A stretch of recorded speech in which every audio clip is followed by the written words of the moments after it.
Workshops are held for people of all ages and writing levels. We joined a novel writing class. You have a great deal of wonderful material and trajectory here, but you have too much language, too many words, and somebody said to pare it down. The students are a very vibrant bunch. They're professional people for the most part, with unrealized dreams to be a writer. When I first came, I knew that I wanted to try my hand at writing fiction. I had grown up loving mystery novels. I always had it in mind to maybe write one someday.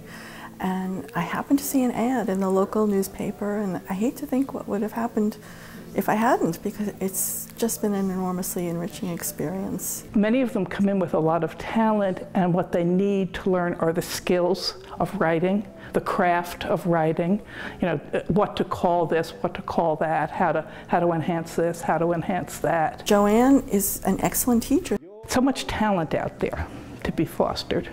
The Writer Center enlightens the literary community through education, but also offers a platform for the writer, hosting an open mic night monthly. There's nothing more wonderful than writing poetry, hearing poetry, and I'm going to start with reading something. And what I assume, you shall assume. For every atom belonging to me as good belongs to you. Like cold midnight rain and the sound of the Metro North train rattling by. The sky is falling and it's getting tangled in my hair, lacing itself into my eyelashes. The freaky Hudson River of my mind, clicheing across secular bombastic light. A swift change indeed.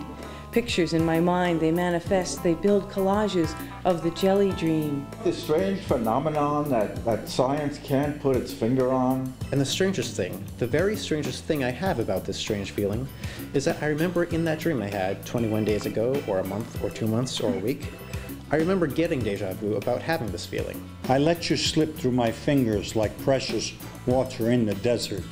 Got a two-tone blonde and one that matches, but I ain't got you.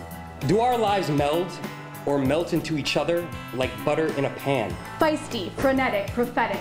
Departure from norms, bring on the storm. What a mess we'd be if the walls were clear as glass and you could see my heart splashed up while I painted the next room red to block you out.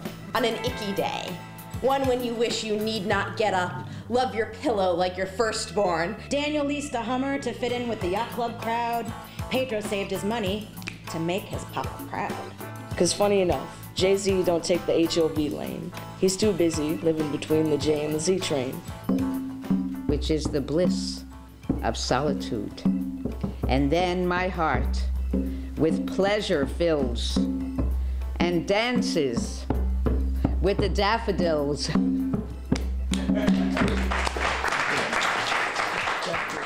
This is truly a hidden gem in the community. It feels intelligent in here. It feels like a place where there are thinking people. To find out more about the Hudson Valley Writers Center, log on to this website and get your read and write on. And speaking of writing, we introduce you to one Hudson Valley resident who's doing it his way and making sure students have something fun, fresh, and original for summertime reading. This poem is called Late for School. I woke up late this morning. I'm gonna miss the bus. I forgot to brush my hair, but I have no time to fuss. I put my shirt on backwards. My shoes were both untied. I forgot to eat my breakfast. My stomach is empty inside. I stumbled and fumbled. I'm such a scatterbrain. Running to the bus stop, my sneakers fell down the storm drain. I can't believe I woke up late. This really isn't my day. Mom yelled out the window to me, "Where are you going? It's Saturday."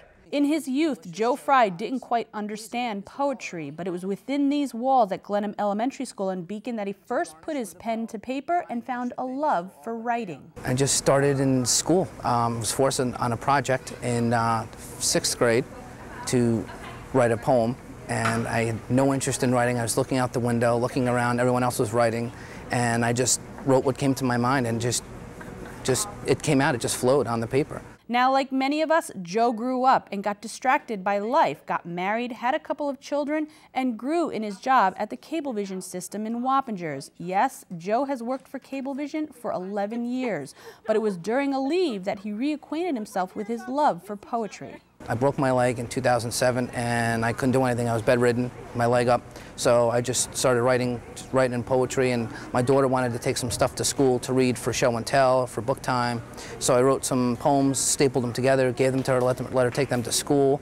And she said the teacher loved it, it was really good, can I do more? So I wrote some more and stapled those together. And before I knew it, I had a small book. I put a title on it, and Fruit of My Labor, and that's how it was born. And that is when J.J. McShay was born. Joe wrote his poems through the eyes of this fictional character. But in his unique way, J.J. McShay also taught kids about the art of poetry. J.J. McShay talks to the kids about the different forms and styles of poetry, introduces it to them, and he's got his own couple of poems in the book, and he has one of his favorite poems that he writes in the subsequent books as well. And the kids really relate to him. JJ the Music Man. You guys said you remember JJ McShay from last year? JJ the Music Man. I drum my fingers to a steady beat, banging and booming, I even use my feet. I thump on my drums as loud as I can. I pretend I'm in a band. I'm the Music Man. I can make music and don't need a drum. I tap with my feet, my fingers they strum. I bang and I bash in my one-man band. Anything is a drum. I'm the Music Man. So it seemed natural that Joe would complete a circle and head back to the school where his love for writing began. And each year he takes part in the annual Poetry Tea, where he brings new tales of J.J. McShay in verse to the students. And in return, they share their own creative words to their peers. Each little flower that opens, each little bird that sings, he made their glowing colors, he made their tiny wings. Brown bear, what do you see? I see a red bird looking at me. Off to gym class, run, run, run. Time for numbers 1 and 2. Now it's lunchtime, chew, chew, chew. Out for recess, kids stampede. And for stories, read, read, read. Cold wind in the winter, the pleasant summer sun. The ripe fruit in the garden, he made them every one. He gave us eyes to see them and lips that we might tell how great is God Almighty, who have made all things well. From those in kindergarten to the 5th grade, each have a unique style and emotion they bring to their poems, but along the way, they each learn how and what they want to express. It really depends on how I'm feeling, because it really depends on if I'm happy or sad, what I'm going through right now. That's my expressions. That's how I know. When I went to kindergarten, I'd play in the kitchen set with my friends. We'd have so much fun, we'd be sad when the day would end. I would read all day long with Mrs. Riley and Lavelle. I loved reading with them. It was just swell. I think the lion has a right to growl a growl and bite a bite. And if the lion bothered Adam, he should have growled right back at him. Words like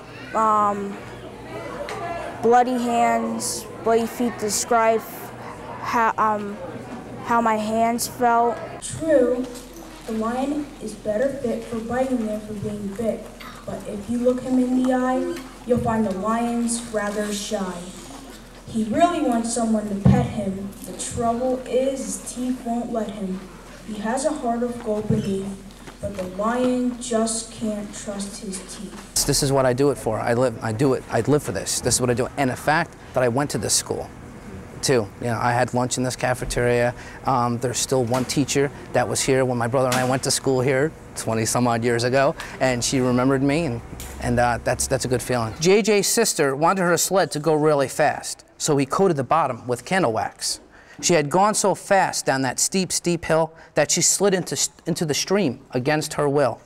It was the funniest thing you've ever seen. I think she's still frozen there in that stream. Joe Frey wants you. He's looking for student artists to contribute to his next book. So send your information and examples of your drawings, and you could become the next published illustrator of the J.J. McShay character. Tune into our next show as we take you on an exclusive Hudson Valley Island tour. No grass skirts required. Now remember, this show is about you and your community. Do you have a comment, question, or a story idea? We want to hear from you. Contact our viewer exchange at viewerex@cablevision.com. Thanks for watching this episode of Neighborhood Journal and climbing to new heights with all the Greater Hudson Valley has to offer. And remember, we're always here to elevate your awareness of all the action in your backyard, so you can always keep it close to home. We'll see you next time. Now go climb a tree. So with the body thrust, you put your feet toward the tree. You take the rope that's going through the knot, and you're going to pull up on that. And in order to hold yourself up, you've got to use your other hand and push the knot up. And that's what holds you from falling. It's a little slower method, but you're tied in from the beginning. If you want to get in here, you pull yourself up and you push the knot up. Pull yourself up, push the knot up. 1 foot at a time, all the way to wherever you're going. It's 1,650 feet above. That's all.